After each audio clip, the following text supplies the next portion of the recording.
नमस्कार,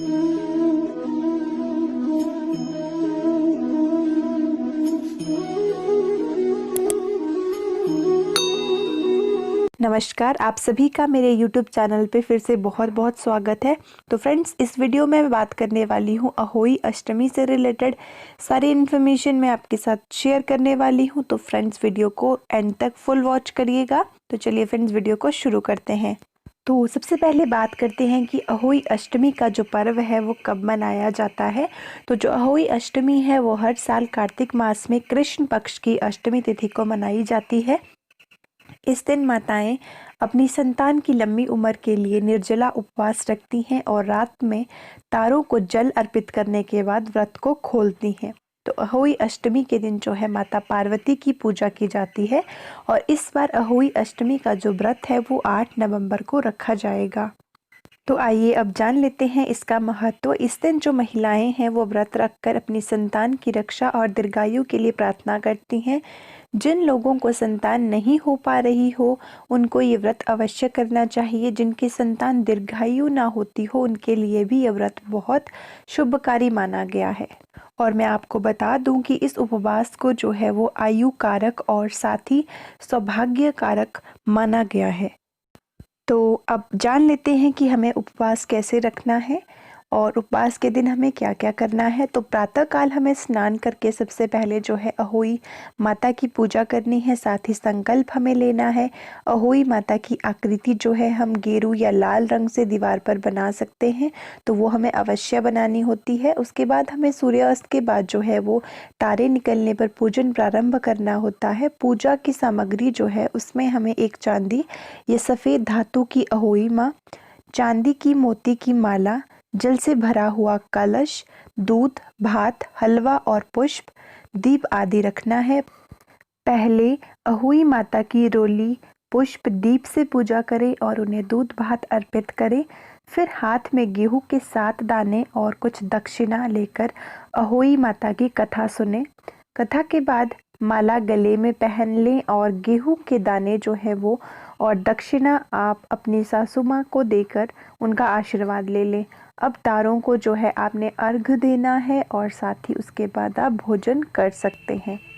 तो आइए अब शुभ मुहूर्त की बात कर लेते हैं। तो अष्टमी तिथि जो है वो 8 नवंबर को सुबह 7:29 से प्रारंभ हो जाएगी और इसका समापन जो है वो 9 नवंबर को सुबह 6:50 पर हो जाएगा। और पूजा का जो शुभ मुहूर्त है वो रहेगा 5:37 से शाम 6:56 के बीच। तो ये था शुभ मुहूर्त। तो आइए अब मैं आपको अहोई अष्टमी की व्रत कथा जो है वो सुनाती हूँ। एक समय की बात है, एक नगर में एक साहूकार अपने भरे पूरे परिवार के साथ रहता था। उसके 7 बेटे, 1 बेटी और 7 बहुएं थी।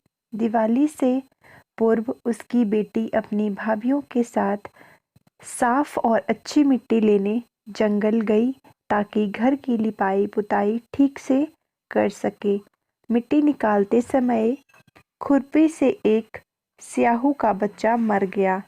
इससे दुखी स्याही माता ने साहूकार की बेटी को श्राप दे दिया कि वह मां नहीं बन सकेगी। श्राप से उसका कोख बांध दिया। तब साहूकार की बेटी ने अपनी भाभियों से कहा कि उनमें से कोई एक अपनी कोख बांध ले। सबसे छोटी भाभी इसके लिए तैयार हो गई। उस श्राप के कारण जब भी वह बच्चे को जन्म देती थी वह 7 दिन तक ही जीवित रहता था। इससे परेशान होकर उसने एक पंडित से उपाय पूछा। उसने सुरही गाय की सेवा करने को कहा। उसने सुरही गाय की सेवा की। इससे प्रसन्न गौमाता उसे स्याह माता के पास लेकर जाती है। तो तभी रास्ते में एक सांप गरुड़ पक्षी के बच्चे को डसने वाली होती है। तभी वह महिला उसे मार देती है। उसी समय गरुड़ पक्षी वहां आती है। उसे लगता है कि उस महिला ने उसके बच्चे को मार दिया है। वह महिला के सिर पर चोंच मारने लगती है। तब महिला बताती है कि उसके बच्चे सुरक्षित है, उसने सांप से तुम्हारे बच्चों की रक्षा की है। यह बात जानकर तथा उस महिला की पीड़ा सुनकर गरुड़ पक्षी उसे स्याह माता के पास ले जाती है।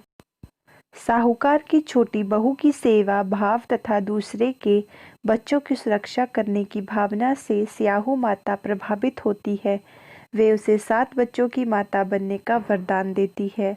उनके आशीष से छोटी बहू के 7 बेटे होते हैं और उनकी 7 बहुएं होती है। उसका भरा पूरा परिवार हो जाता है, वह सुखपूर्वक रहती है। तो यही थी अहोई माँ की अहोई व्रत कथा। तो एक चीज़ मैं आपको और बता दूं कि अहोई जो शब्द है उसका अर्थ होता है अनहोनी को होनी बनाना।